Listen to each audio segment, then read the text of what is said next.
Hola, mi nombre es David Samuel y te doy la bienvenida a tu canal Vitaminas para el Alma. Hoy vamos a hablar de un tema muy polémico, tanto en la mentalidad de las personas como en los teólogos y como en las religiones. ¿De qué vamos a hablar? Vamos a hablar de la disciplina del Señor o de la disciplina de Dios. Dentro de esto hay dos líneas. Una línea son aquellos que creen o dicen que Dios no castiga. Esa es una de las líneas. Algunos dicen que Él no castiga, que uno solo es el que se castiga. Otros dicen que como Él es un ser, un ente que no interviene en ninguna de las situaciones que vive el hombre, en ninguno de los problemas que vive, entonces, como Él no actúa, Él no se mete, entonces uno es el que tiene que tomar las cartas en el asunto. En otras palabras, vengarse. Y también hay aquellos que creen que Dios no castiga. ¿Por qué? Porque Él es un Dios de amor. Y un Dios de amor, ¿cómo va a castigar a sus hijos? ¿O cómo los va a disciplinar? Esa es la primera línea de creencias de las personas. Hay otra línea donde se van al otro extremo, donde dicen que sí, efectivamente Dios castiga. Pero lo pintan o lo ponen como un ser que nada más está esperando el menor fallo, el menor error para venir y traer ese castigo, esa venganza. Nos lo pintan como un ser que se complace en el sufrimiento del ser humano. Tan es así que desde niños le instruyen a los niños y les dicen, pórtate bien, porque si no, te va a castigar Diosito. Y así uno empieza a crecer con esa mentalidad de ese Dios castigador. Pero en la antigüedad también se pensaba de esa manera. Por eso es que muchas religiones hacían sacrificios, al grado de hasta hacer sacrificios humanos para calmar la ira. Porque para ellos cualquier fenómeno natural, sea un terremoto, sea la erupción de un volcán, sea un tsunami, sea cualquier cosa, ellos lo atribuían a la ira de Dios. Y tenían que hacer un sacrificio para calmar esa ira. Pero vamos a ver qué es lo que realmente enseña la palabra de Dios. No vamos a tratar de respaldar una línea ni respaldar otra línea. No vamos a tratar de buscar argumentos para una línea u otra línea. Vamos a ir a lo que enseña la palabra de Dios. ¿Y qué es lo que enseña la palabra de Dios con relación a este tema? La Biblia enseña desde el principio, desde el Génesis, vemos cómo Dios toma cartas en el asunto cuando existe desobediencia, cuando existe rebeldía, cuando existe soberbia, cuando existe altivez, cuando existen injusticias.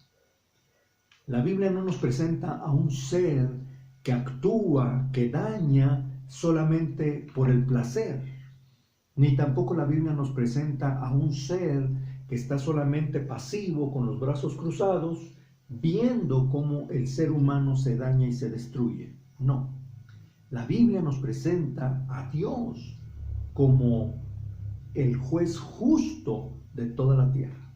Por eso es que nosotros vemos desde el Génesis hasta el Apocalipsis cómo Dios interviene contra las injusticias, contra las desobediencias. Por eso es que la Biblia nos muestra, por ejemplo, en el caso de Adán, su primer creación. Dice la Biblia que cuando él desobedeció, vino y habló con él. A pesar de que Adán se justificó y culpó a Eva y Eva culpó a la serpiente, mas sin embargo, Dios a cada quien lo castigó y lo juzgó. Y no nada más a ellos. La Biblia nos sigue hablando, por ejemplo, en el caso del diluvio, cuando Dios ve al ser humano, a la humanidad, cómo se está autodestruyendo, cuánta maldad existe, entonces Dios toma cartas en el asunto. También la Biblia nos habla de las ciudades de Sodoma y Gomorra, que las personas que vivían alrededor de esas ciudades empezaron a levantar su clamor a Dios y Dios tomó cartas en el asunto y vino y destruyó esas ciudades por tanta maldad y perversión. Y no solamente las ciudades, sino también la Biblia nos habla de personajes, como por ejemplo Nabucodonosor, un rey que la Biblia nos enseña que era un rey muy poderoso, pero más sin embargo estaba lleno de soberbia y altivez, al tal grado que en una ocasión dijo: todo esto yo lo he hecho, todo esto ha sido mi poder. Y en ese momento Dios lo juzgó, Dios lo castigó, y dice la Biblia que se convirtió en un loco. Su mente quedó trastornada como producto del juicio de Dios. Y así es como nosotros vemos cómo la Biblia nos enseña desde el principio hasta el final. Cuando la Biblia termina hablando en el libro del Apocalipsis, en el capítulo 20, en el versículo 11, dice: y vi un gran trono blanco, y al que estaba sentado en él, de delante del cual huyeron la tierra y el cielo, y ningún lugar se encontró para ellos. Y vi a los muertos, grandes y pequeños, de pie ante Dios, y los libros fueron abiertos.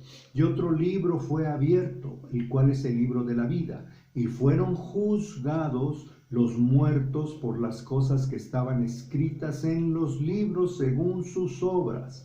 Y el mar entregó los muertos que había en él, y la muerte y el Hades entregaron los muertos que había en ellos, y fueron juzgados cada uno según sus obras. Y la muerte y el Hades fueron lanzados al lago de fuego. Esta es la muerte segunda. Y el que no se halló inscrito en el libro de la vida fue lanzado al lago de fuego. Así es como termina hablando la Biblia de lo que es el juicio final, donde Dios va a llamar a cuenta a todas sus creaciones. Ahora, como resultado de todo esto, ¿cómo podemos nosotros ser librados del castigo? Si ciertamente cometemos errores, cometemos fallas, ciertamente muchas veces nos dejamos llevar por nuestras pasiones, la Biblia nos habla que por eso es que vino Jesucristo. Y por eso es que Él vino a esta tierra, no solamente a enseñarnos a morir, no solamente a traer una nueva doctrina, sino que Él vino a morir en sustitución por lo que merecían nuestros pecados.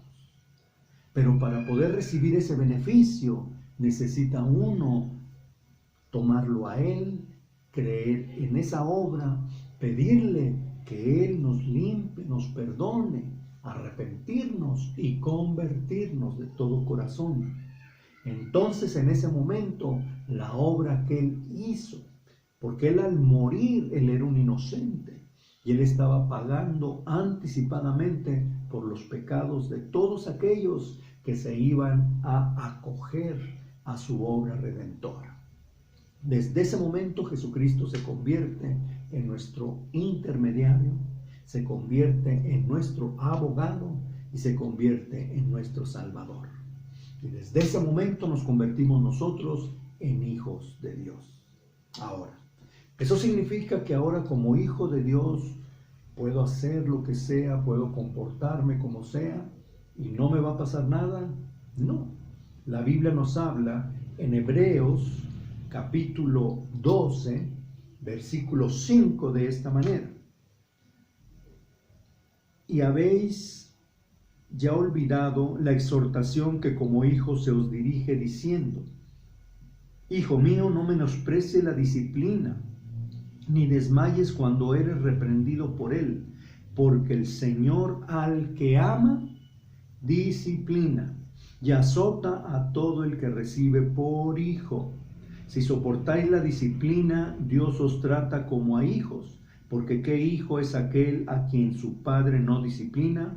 Pero si os es deja sin disciplina, de la cual todos han sido participantes, entonces sois bastardos y no hijos. En otras palabras, ¿qué es lo que nos enseña la Biblia? Que la Biblia nos muestra que Dios ahora nos toma como sus hijos. Pero no por el hecho de que somos sus hijos, Él significa que es un padre tapadera, que es un padre ciego, no. Es un padre que nos corrige, es un padre que endereza nuestros caminos, es un padre que nos disciplina. Y dice la Biblia que si no hemos recibido esa disciplina, entonces no somos hijos, somos bastardos. ¿Qué significa ser bastardo? Que es un hijo ilegítimo. Por eso es que la cuestión hoy en día no es tanto de cuál religión profeso, cuál religión creo, cuál religión sigo, sino que la cuestión es si soy o no soy hijo de Dios. ¿Y cómo puedo saber que soy un hijo legítimo de Dios? Número uno, porque para mí Jesucristo es mi Salvador, mi abogado, mi intercesor. Y número dos, que si yo me empiezo a desviar, empiezo a ir por un camino mal, entonces Dios viene y me disciplina. Y si Dios no me ha disciplinado a pesar de mi vida mal, entonces me debo de preguntar si realmente soy un hijo legítimo o no de Dios. Por eso es que la próxima vez que tú veas todas esas situaciones que pasan, pregúntate primeramente si le has fallado a Dios. Y si le has fallado, ven a Él, que Él está con los brazos abiertos para corregirte, para enderezarte y para perdonarte. Que Dios te bendiga.